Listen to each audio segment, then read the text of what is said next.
It gives me immense pleasure to present an online educational resource on smart village planning. I am Mr. Shashikant Gosavi, Assistant Professor, Department of Civil Engineering at Walchand Institute of Technology, Solapur. The learning outcomes of today's online educational resource is that the learner will be able to list the units of planning an ideal village in India.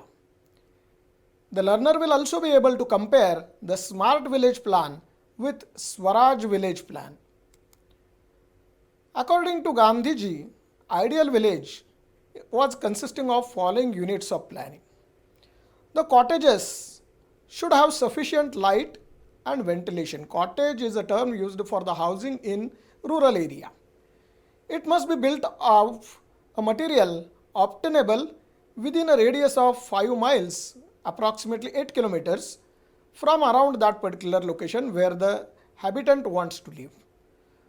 Perfect sanitation was another very important aspect which was focused by Gandhiji.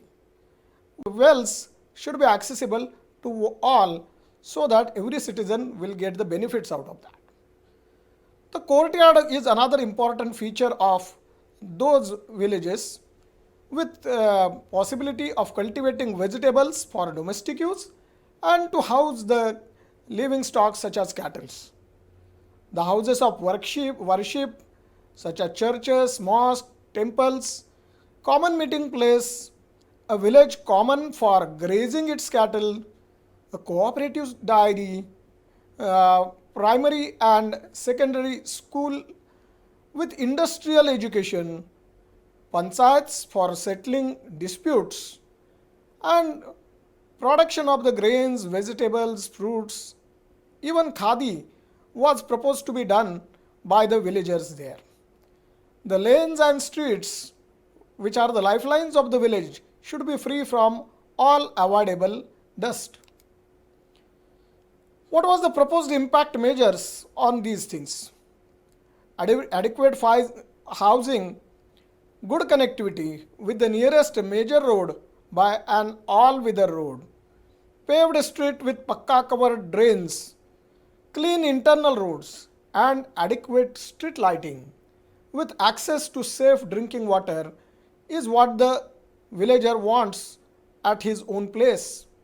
The electrification is the key for the development and therefore it was also focused. The communication facilities such as post office, telephone and internet access in the form of e-Chopal have recently been added into that.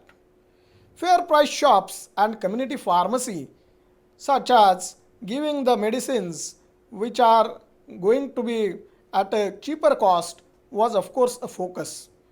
Panchayat office with provision of community hall is another important aspect which was supposed to make an impact onto the villagers. Exactly the development of the same concepts but with a modernization is what the smart village is supposed to have. An initiative focused on holistic rural development was done in Adarsha Gram, then Swaraj, and very recently in Sansad Adarsha Gram Yojana.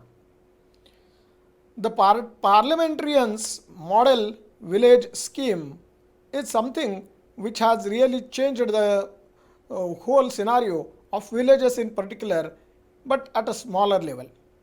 Each member of parliament and ministers are supposed to adopt a rural village and develop it into a model by 2019 was what was proposed by our Prime Minister under the SAGY guidelines, that is Sansad Adarsh Gram Yojana guidelines.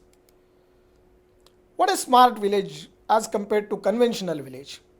Basic amenities like sanitation, safe drinking water, internal road, tree plantation, water conservation was of course there, which is still here the focus area.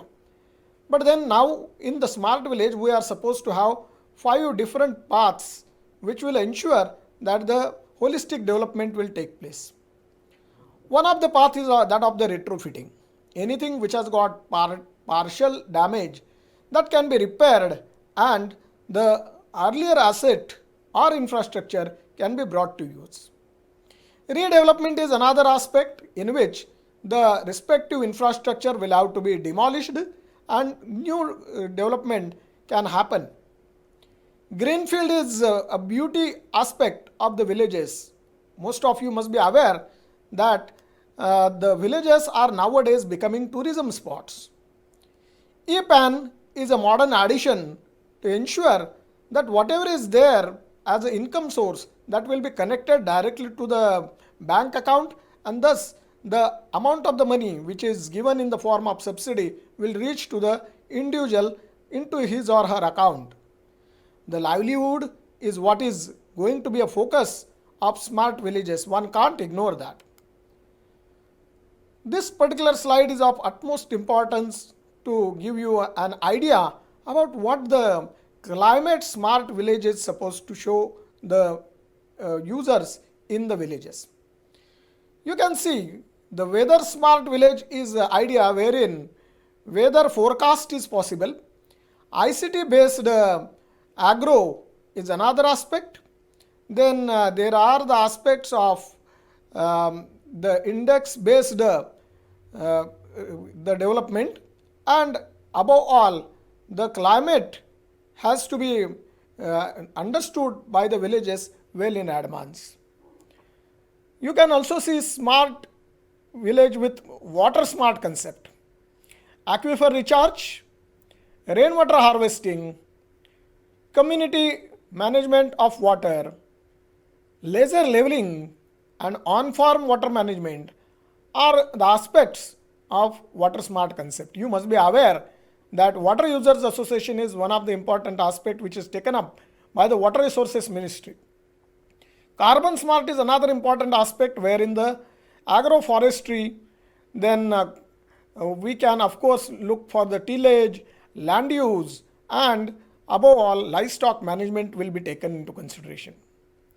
The carbon emission has to be brought down. Nitrogen smart, all of you know that for very good yield of the crops, nitrogen is a very important component, and site specific nutrient management is a key aspect in that direction. Fertilizers will have to be given at an appropriate time in an appropriate quantity is another important aspect. Catch cropping or legumes is another aspect.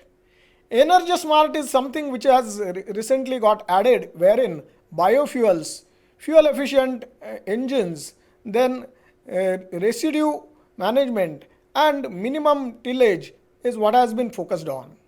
Knowledge smart villages is another important aspect wherein the citizens are made aware about what are the possible information which will be directly impacting their life. We will see the case study of village Dhanura, which is said to be the first smart village in India. 30 kilometers away from Dholpur district headquarter and 248 kilometers from Jaipur. The village has the population of around 2000, and the problems that they were facing before becoming smart were lack of access to potable water, non-availability of water conservation system, encroachment on the roads, power fluctuation, and non-availability of employment-oriented education, which are common in almost all villages in India. You can see that the citizens have taken initiative in changing this village into a smart village. You can see that there is a use of the total station for collecting the information, and finally the plotting is done onto a map. Geographic location of the assets is utmost important, and then the people have changed the scenario up to change of the schools. This is the Pakka construction which is done by contribution of the villagers directly. You can see local villagers are digging this particular trench. Just to get the reflection from you, please answer the following question. What is the characteristic of Swaraj model at Mahatma Gandhi about Indian village? You can read all the 4 options and give the best answer out of that. Similarly, the other question is how dairy services are suggested to be profitable. Again, 4 options are given. You have to choose the best out of them, which has already been referred. If I am sure most of you must have picked it up that the characteristics of smart model of Mahatma Gandhi about sustainable construction expects that building material should be within a 5 miles radius. And in the second question, the answer is, of course, how dairy services are suggested to be profitable. That is going to be because of the cooperative dairy. These are the references which I have used. Thank you very much for patient hearing to this online educational resource.